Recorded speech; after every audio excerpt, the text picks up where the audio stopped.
Olá, hoje vamos falar então sobre a pedagogia decolonial e os movimentos sociais. Bem-vindos todos aí que estão chegando no canal hoje. A gente já tem algumas aulas gravadas, né? E então, quem quiser dar uma olhada no que já foi conversado, nos temas que já foram abordados inicialmente, pode dar uma pesquisada aí nas outras aulas anteriores, onde eu falei sobre a colonialidade, os vários aspectos, inclusive definimos algumas questões, abordamos um texto do Nelson Maldonado Torres, que é um filósofo caribenho, que fala sobre a origem do conceito de colonialidade do ser, que é muito importante, porque, como vocês sabem, o grupo Modernidade e Colonialidade tem já uma longa história que começa lá com a filosofia do Henrique Dussel, o argentino, e depois ele se estende, né? Ele foi abarcando, agregando outros intelectuais latino-americanos, cientistas sociais, é um grupo interdisciplinar, né? Bem, eu não vou falar disso tudo novamente, mas antes de a gente entrar propriamente no tema da pedagogia, eu queria fazer algumas observações sobre o grupo, né? Porque, como já falamos em algum encontro antes,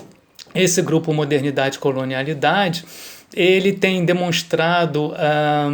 o lado sombrio da modernidade e como que ao se implantar esse sistema mundo a partir da descoberta da América, descoberta entre aspas, né, a conquista dos povos que aqui viviam e a montagem de todo um sistema mundo capitalista e que se baseou na classificação das raças, né, dos povos e numa hierarquização de povos não brancos, como que esse lado sombrio, né, foi sendo, vamos dizer assim, revelado por esses intelectuais latino-americanos. E como que esse sistema mundo no qual ainda estamos vivendo, né, foi construído sobre essas bases racistas. Eu acho que uma das coisas que incomoda a muitas pessoas que ainda estão ligadas à lógica, vamos dizer assim, de matriz iluminista, que acredita no progresso, é que quando nós falamos, quando o grupo Modernidade e Colonialidade aponta esse lado sombrio, ele rompe um pouco, bastante, com essa lógica do progresso, da evolução, que ainda estava presente no pensamento marxista. Eu vejo que isso incomoda uma parte da esquerda, mas é importante a gente colocar, né, que é um novo tipo de pensamento, né, que está sendo, vamos dizer assim, mais divulgado atualmente, né, desse grupo Modernidade e Colonialidade, e que eu gostaria que as pessoas ficassem abertas a escutar, né, o que esse grupo tem a dizer antes de fazer julgamentos do tipo, a luta de classes não é o motor da história para eles. Não, gente, não se precipitem em fazer esse tipo de avaliação, de julgamento, sem conhecer os textos, os muitos variados textos desse coletivo, né? Modernidade e Colonialidade. Como eu estava dizendo, bem, esse grupo então rompe com essa lógica do progresso, né, e se aproxima um pouco da visão de certos grupos, como os zapatistas lá do México, que estão falando da decadência de um sistema mundo que está acontecendo agora e do surgimento, do ressurgimento, na verdade, do seu antigo mundo. Então, eu acho que a gente tem que ter uma certa abertura para escutar o que esses grupos latino-americanos já falam há bastante tempo, né, sobre que rompem com essa lógica da evolução. A Catherine Walsh, que é a pedagoga do grupo, talvez a mais importante pedagoga do grupo, que está há bastante tempo lecionando na Universidade Simón Bolívar, lá em Quito, no Equador,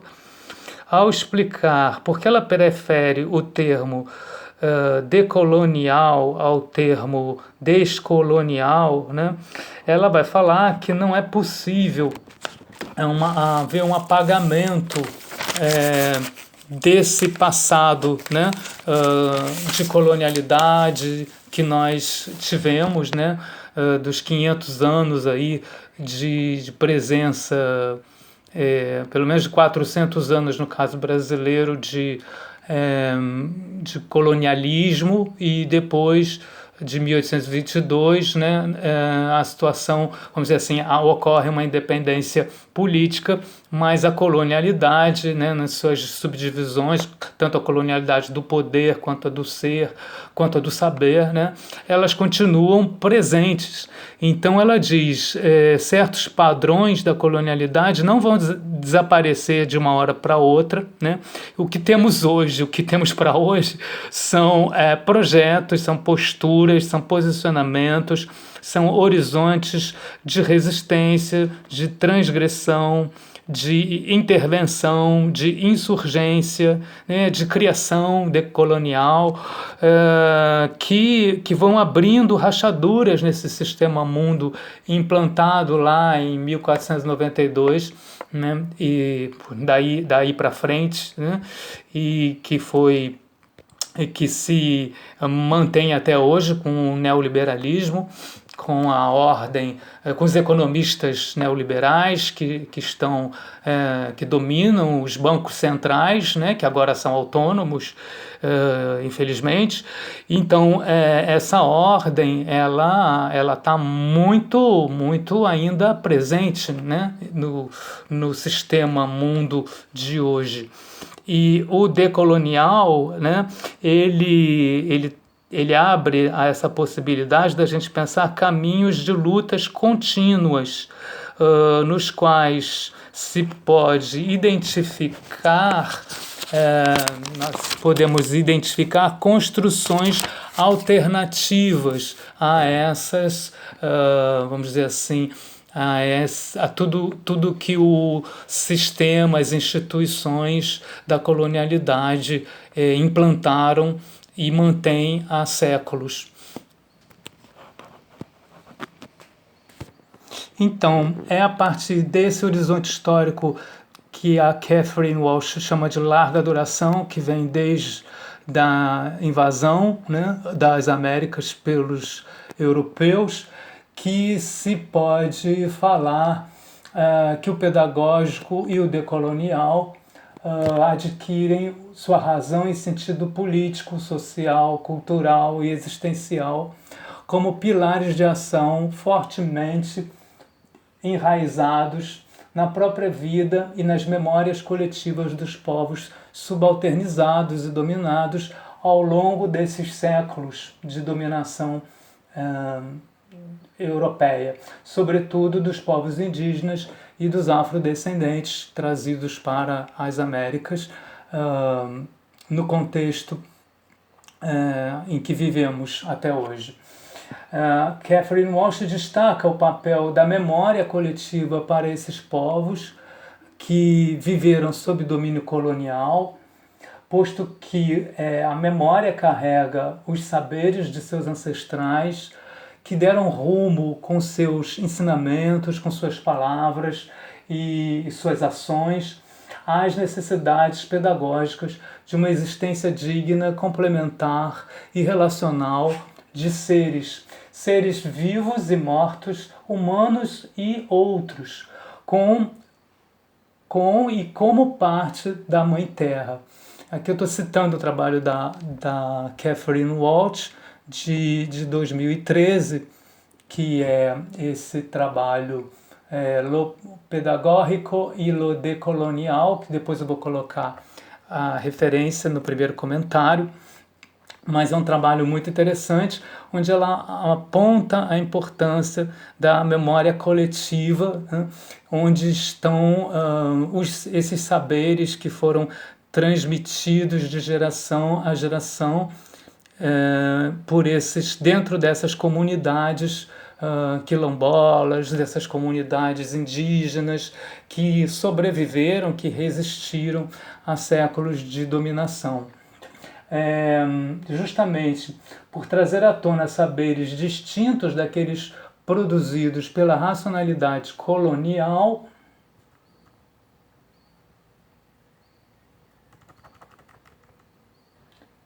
moderna, que essa memória coletiva dessas comunidades possibilita a continuidade de uma aposta decolonial. Quer dizer, justamente porque essas memórias trazem um saber distinto, um saber outro, que se diferencia dessa racionalidade que foi, vamos dizer, dominada pelo capitalismo, né, que foi... tem um termo melhor do que esse, e agora me escapa, mas vocês entendem que a racionalidade, ela foi, vamos dizer assim, reduzida a um agir racional com respeito a fins. Isso é uma categoria do Max Weber, o sociólogo, que diz que o capitalismo implantou essa lógica da utilidade, né? Que afeta também as relações humanas, que afeta inclusive relações pessoais, né? Onde tudo se reduziu a um cálculo de interesses. Então essa racionalidade outra, né, é aquela que escapa a essa racionalidade utilitária do capitalismo, né, é que está presente nesses saberes, né, ancestrais e que foram transmitidos por essa pedagogia dessas comunidades e que, vamos dizer assim, contribuiu para que essas comunidades pudessem resistir ao sistema mundo. Ela cita então, a Catherine Washington, ela cita o Juan Garcia Salazar, um dos avós do movimento afro-equatoriano, que define a memória coletiva como uma